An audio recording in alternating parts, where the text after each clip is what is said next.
Libre ho kaya ho, pinapaliguan ko na wala naman yung bayan. Kapag ho libre, ganito ho ang ginagawa ko. Tungo! Dinudukduk ko ho ang tungo pa. Io vorrei fare male così, eh. Si, nagagalit. Ay, libre naman. Ay. Ganyan ang ginagawa ko. Hinihila ko ho ang tainga pagka libre. Wala akong bayad eh. At ngayon ako'y napapagod na. Kaya ako ganun ginagawa ko. Hinihila ko ang tainga. Parang tainga ng tainga ng... Ganyan ang ginagawa ko pag libre. Hinihila ko ang tainga.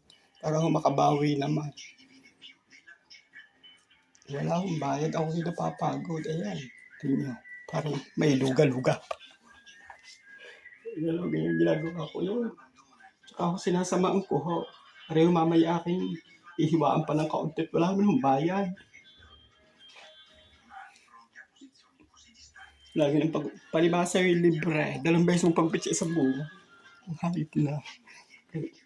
Asawa kong ari na wala na namang kalibog-libog at sumabrahong taba. Nung pinatae ka, sarap-sarap malik ngayon, ang lablaw na. Yung sa kalabasa yung yung hindi na maliga. Yan. Pero kami naman mahalan din kahit lagi ng pag-away. Mahalan naman kami ng aking asawang ari. Nilibre pa ako ng kain ngayon ha. Aba. Kaya pala ganyan papagupay. Weeks. Nainay, asawa ho ayan. Kagandahan ko na kaunti.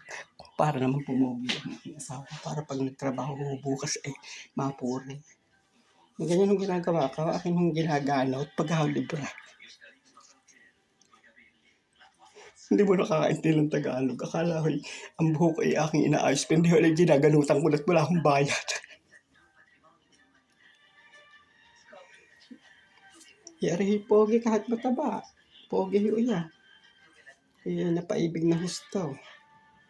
Talagang ako pa talaga malaki eh. Ay, tama lang. Magagalit na ni mama niya.